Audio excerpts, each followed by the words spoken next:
So he grew up with both parents. Thumbs up. Thumbs up, Ryan. Oh my God. No orphan stories. No orphan street urchins. Let's go.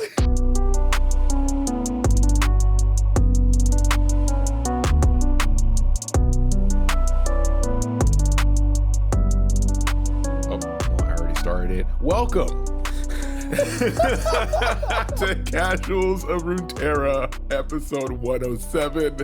I'm your host, Ryan, here with your other host, Hedge. Hey, like we have a false start here, and there's only one person to blame. How convenient. We're back, as always, as promised. Until the government intervenes, we'll keep returning each week.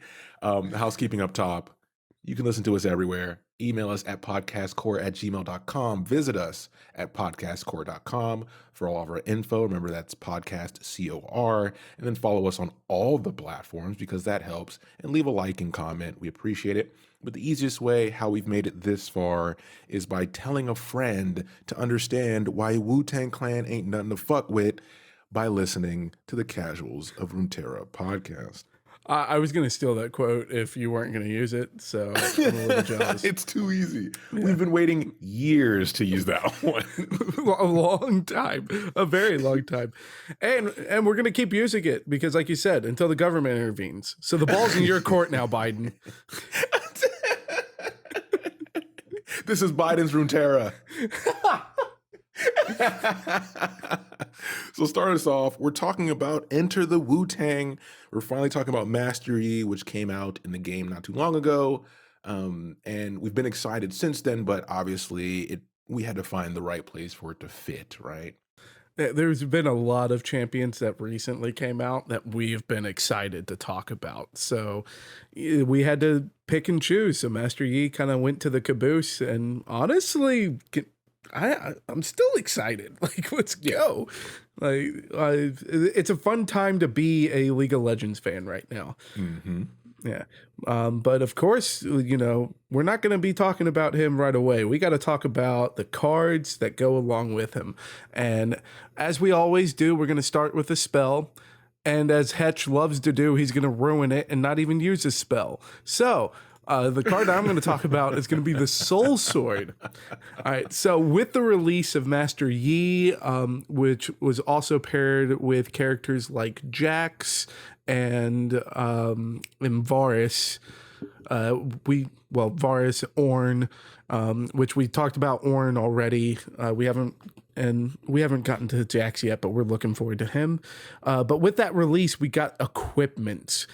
So equipments, which we've covered in like our Aatrox episode, equipments are essentially kind of like auras for Magic players out there. But with these, they are attached to a follower or a champion. And when that follower or champion is destroyed or recalled, the equipment goes back to your hand instead of staying on the battlefield or being destroyed alongside it. Now, the Soul Sword is a 4-mana equipment with +3/+2, and it has flow. I cost 2 less. Now, flow, for a lot of the long-time Runeterra players, maybe you haven't been playing or keeping up with it, flow is just the changed keyword that they added to card effects similar to like the Eye of the Dragon. Which is if you cast 2 spells in a turn, then you will trigger flow, and the flow will have a different effect depending on what the card is. So the flow on the Soul Sword is that the Soul Sword will go from a 4-mana equipment to a 2-mana equipment. So that's a lot as far as like how the card works, but overall, like otherwise, this is just essentially a 2-mana +3/+2 if you have it in the right kind of deck, which is nothing to sneeze at. Like this, it can really add a lot to a small follower, or really assist in an aggressive strategy, which is pretty much the only kind of deck I think you would see this in. Yeah. But otherwise, for our purposes, we get a Master Yi quote right off of it, and that is going to be blade and body. has it, we're going to mention some other martial artists as we talk about Yi, because he kind of Oh yeah. goes through flavors of embodying different personalities. Like sometimes he has a sort of Ken vibe to him, then he has a Shen vibe to him. Never so much a Zed vibe. No. That's a bad vibe. That's Yeah. the vibes are off if that's the case. The vibes are 100%. He's too peaceful to be like Zed. But I mean, we also are gonna get like a lot of elements of when we dive into a story, it's gonna feel like you're watching like a late '90s kung fu movie. Like Yeah. he's a fun character. But let's go ahead and hop over to the follower. All right, and I'm sure Ryan's gonna be upset with me, but I feel like this one has more implications. It's for a bigger story. Yeah. So the follower I picked for today is going to be the Spirit of Wuju. So the Spirit of Wuju is a 5 mana 4/3, and the Spirit of Wuju has flow.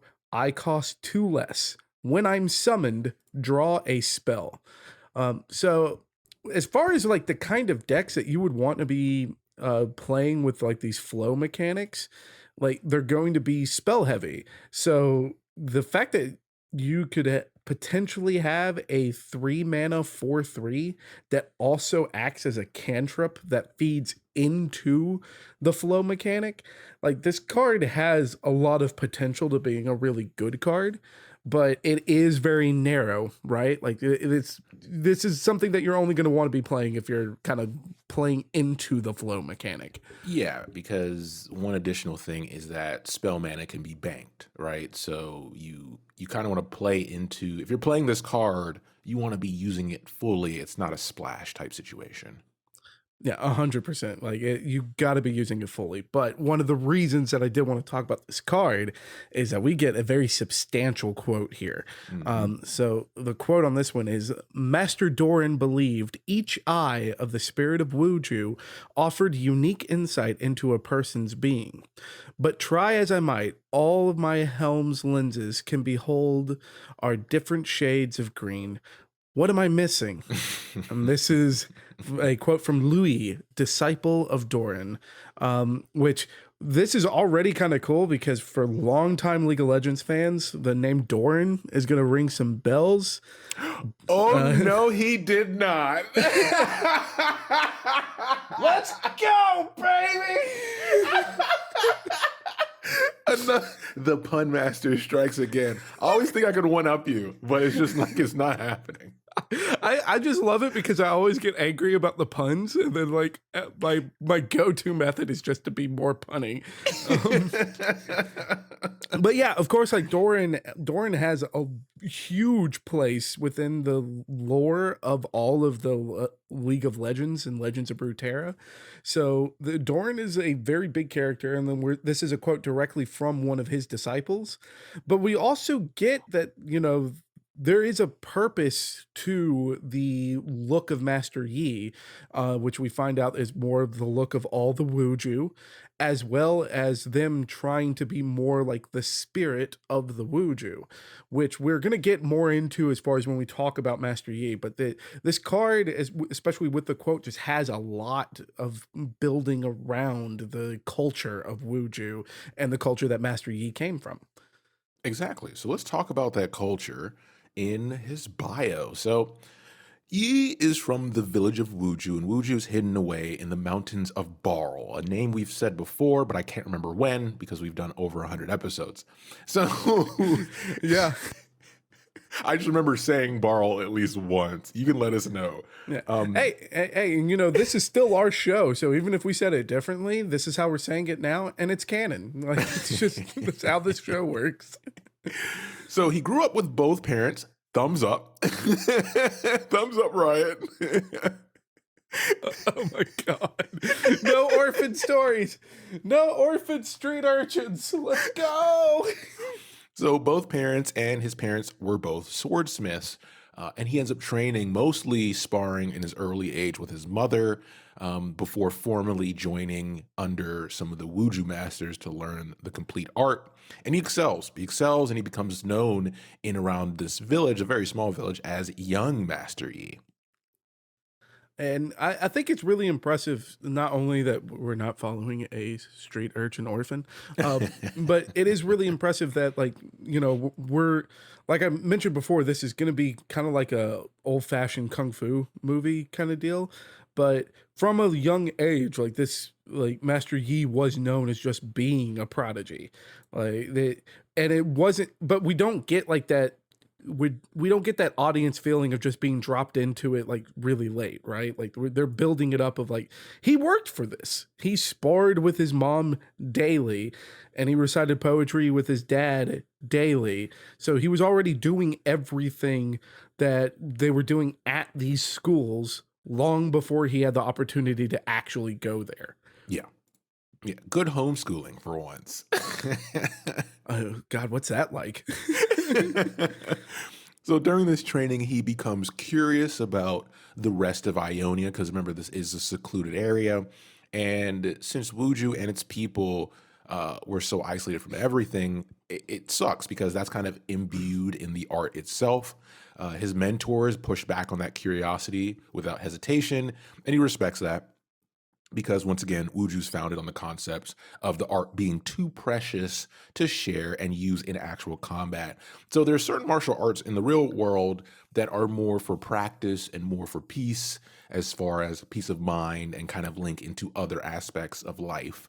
Tai Chi kind of comes to an example where Tai Chi is useful in its older form, but it's mainly taught to be used as a practice, right? Not to be used in actual combat. And that's affected how Tai Chi has been practiced up into the modern age. So that's kind of what I think about when I think about Wuju, is it's effective, but it's not really meant to be used.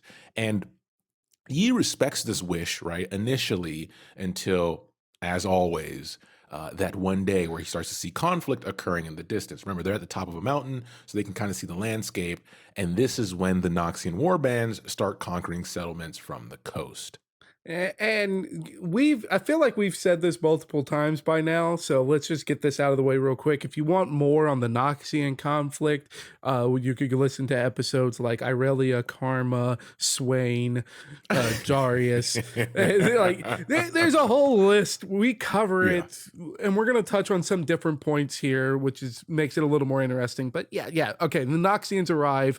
That's how every Ionian story reaches its It's peak, the Fire right? Nation. But everything changed once the Nazi invasion attacked. So this causes Yi to make a choice, and he chooses to defend the people of Ionia instead of just the people of Wuju.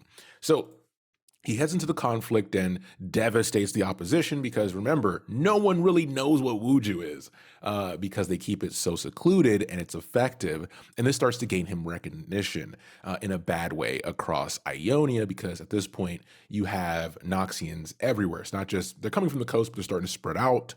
We've talked about how the battle pretty much played out in many of the episodes Hetch mentioned. But the Noxian commanders, most likely Swain's orders, became wise and started to investigate the source of the Wuju by sending out camps around the main battle.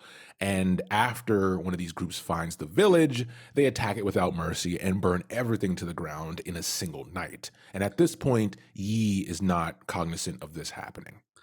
Oh, well, of course he's not cognizant because he's too busy fighting on the front lines. And the Yeah. Wuju were obviously like, Yi is only one disciple. Mhm. So it's like, well, where are the Wuju in this? But Yi's defiance of the Wuju traditions of keeping everything under wraps is kind of feeds into the other younger disciples. So they end up joining him on the front lines. So we have a lot of the Wuju warriors actually leave to defend the first lands. And so the Wuju are already hampered by not having their warriors. And the burning of the Wuju village is specified with chemical fire that was so hot, steel could not resist it. And when you think chemical fire and Noxus, uh, our fans of Arcane will remember how excited we were to hear the name Singed. And, I, so, maybe Singed was there. the first thing that came to mind was jet fuel cannot melt steel beams. Oh my And God. if you're old enough to understand why that's important, we'll leave it at that. And now you know what month and day the burning of Wuju took place. Oh no. Well, one day we'll do our episode where we go into Noxian is American. But until then, after the war ends, so this is the initial war. Remember, we have the Swain coming, it failing, spoiler alert, and then there are residual battles that happen over the years past that point. So, but after the main war, he finally returns home to find this ruin waiting for him. And this experience is right after war, right? So he's experienced the war, and now the resulting sacrifice of his decision that plunges him into this deep depression, and he decides to seclude himself far from the outside world again, kind of going back to where he was to start in a very Shen manner. Yeah, and now this is how he becomes the Eight Eyes of Twilight.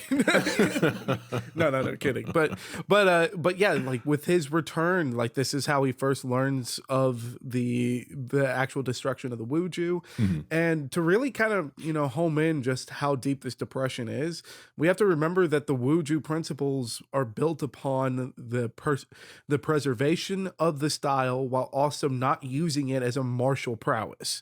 It is an art. It is supposed to be treasured and kept, and is not supposed to be used for violence. So this is a guy that was taught a peaceful way of life, and he tried to defend that peaceful way of life with violence and brought violence upon everything that he knew. Yeah. And now he's alone. So yeah, like we're talking deep depression here. You all remember the balance we harp on when we do Ionian episodes consistently? It's Yes. always a theme, never forget. Ionia is balance. Yes, and especially the strength of balance there. Check out our Kennen episode for that one. We really go into a lot of detail, specifically with the story, our Kennen story, of how that balance, when disturbed, what it can look like. But this is very much more of like a real world kind of look to the destruction of balance, because now, as far as in his bio, it even says that now every Wuju master is dead. Yi physically is alive, but spiritually he's dead. And it's like, that is heavy. Yeah, very, very real. So during this moment of doubt in his abilities, now being the sole master of Wuju, which he's having trouble coping with, good amount of time passes, and then one random day, a curious Vastaya appears and challenges him to a duel. And they end up fighting for weeks until Yi finally wins, because once again, Wuju is still not well known, right? The stranger decides to give their name, and he introduces himself as Kong of the Shimon tribe. Let's go! Woo! Oh, I love Wukong so much. This is a great way to introduce him, because we all know Wukong from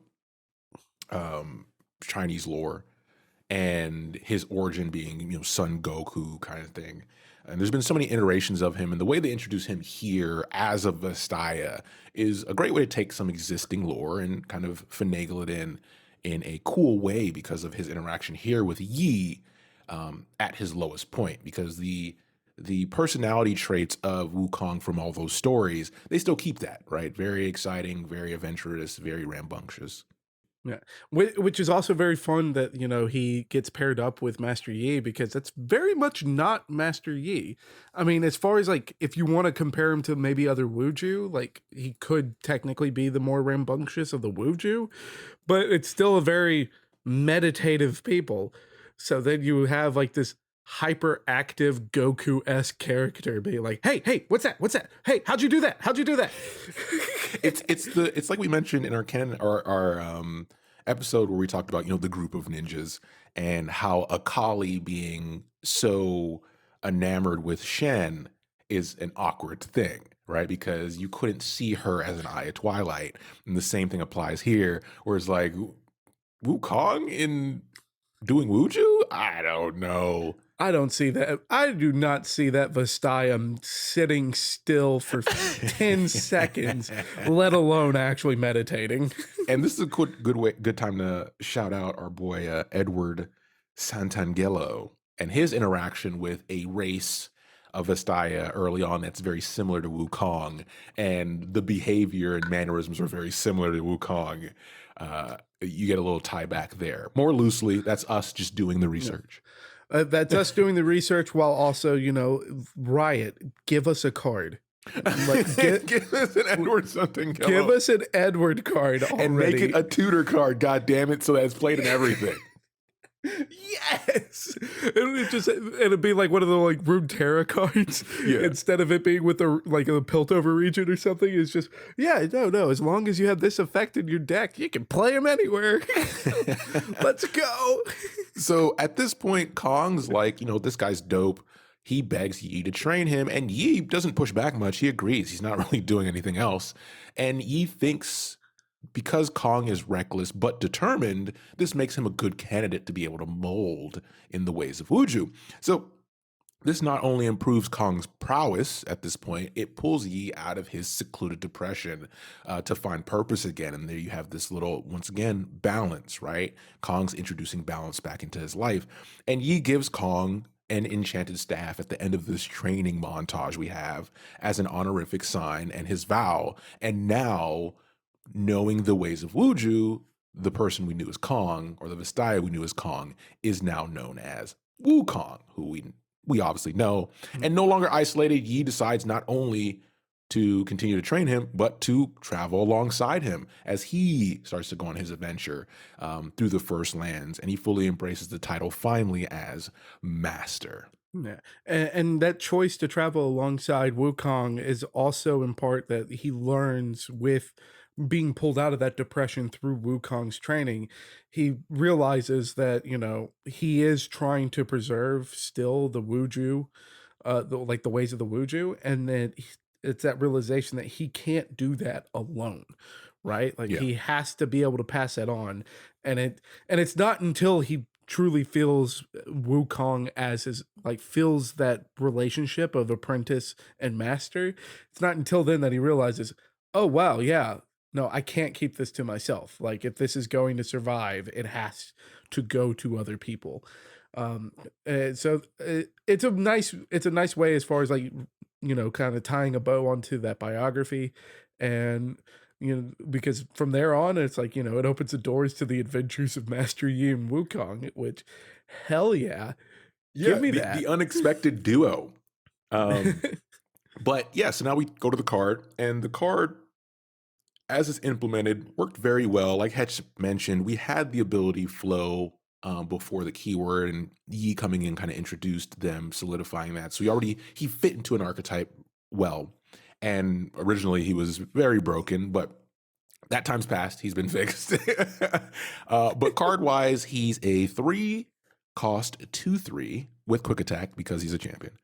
And his description is: round start, reduce the cost of a random spell in your hand by 1, and flow, grant all allied master Yis everywhere +2/+0.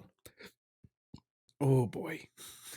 And we love to talk about when Riot does a good job of translating a champion from League of Legends to Legends of Runeterra, and everyone who has played League of Legends has had at least one time in their life where they've gotten rickrolled by a fed Master Yi. Yeah.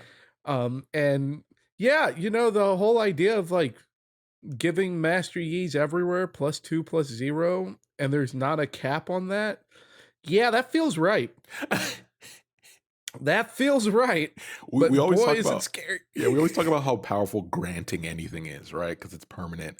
And Yi is one of the OG characters in League of Legends. So because the ban system didn't exist when he was out, and then it did come out, he was one of the most go-to bans, to date. When in doubt, ban Yi kind of thing. Yep.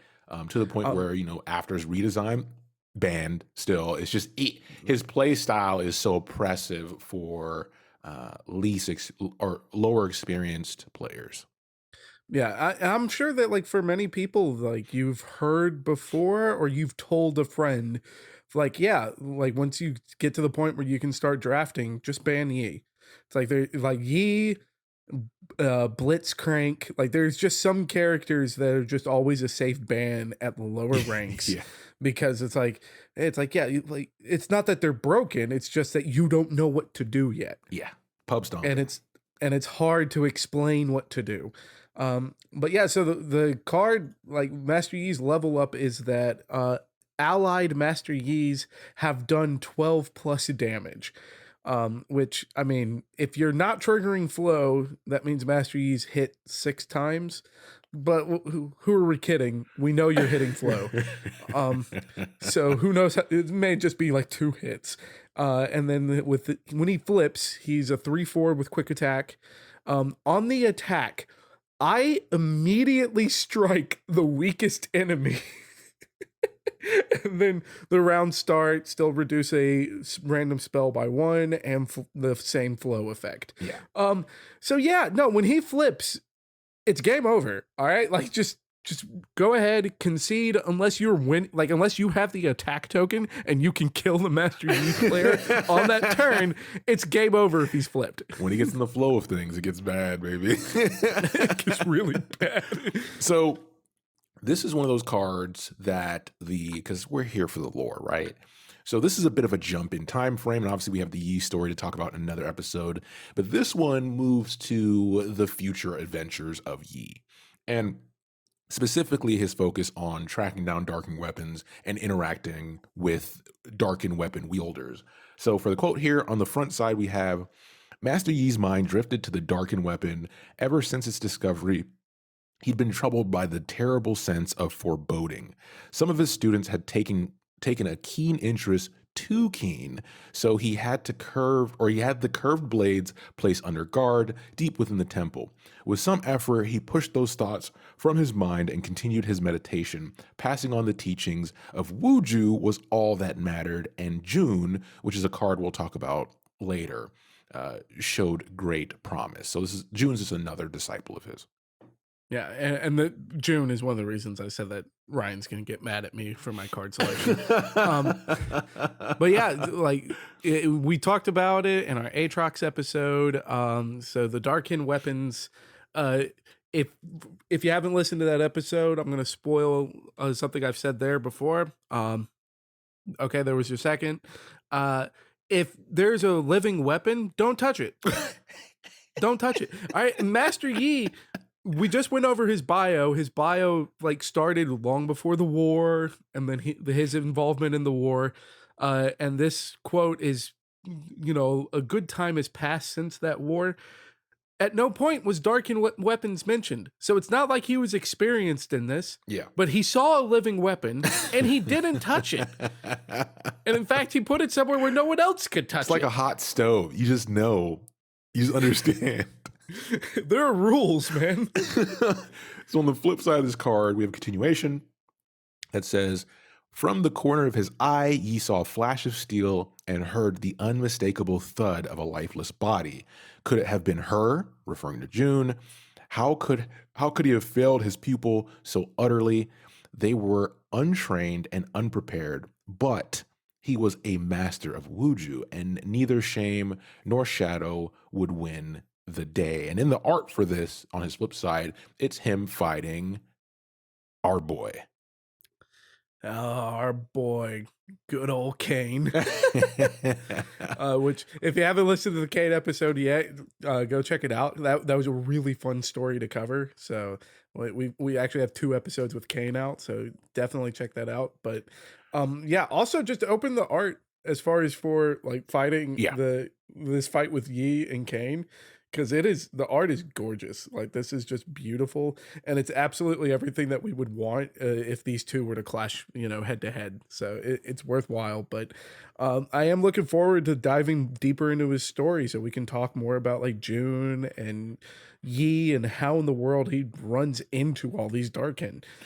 Yeah. It's we now have another player in Ionia, which it feels like we've covered so many pieces of Ionia, and there's so many big players, and the way, in the grand scheme of things, Ionia is not big. So to have so many different players in the conflicts that's going on because of the Noxian obsession with these lands is always interesting and reinforces what we've talked about from Kennan's point of view about all the players and what he's kind of keeping track of as the mediator, as the Raiden of Yeah. this universe. And it's worth mentioning now that we've talked so much about different champions and these different cultures all within this one island. It's worth mentioning that again, the Ionians refer to Ionia as the first lands. Yeah. So there is some kind of connection between the spirit world and the physical world within Ionia. There is no doubting that. We've covered that in our episodes, but that's one of the reasons that it is such a diverse island is because of that connection to the spirit realm and the way that that connection just kind of messes up everything, Yeah. right? Like it's not necessarily messed up, it's just more that like it's everything's not the same. Like you can't just go from Piltover to Ionia and feel like you've got a handle on things, much like our boy Edward figured out. But yeah, but we also have, like I do like with Master Yi's story, like it does kind of help explain why the cultures are so different because the Wuju weren't the only ones that decided to keep to themselves. Like if everybody says nah, keep to yourself, everybody's going to be different. And Ionia is a shining example of that. And this is this is the kind of neighborhood you want to live in. Just mind your business.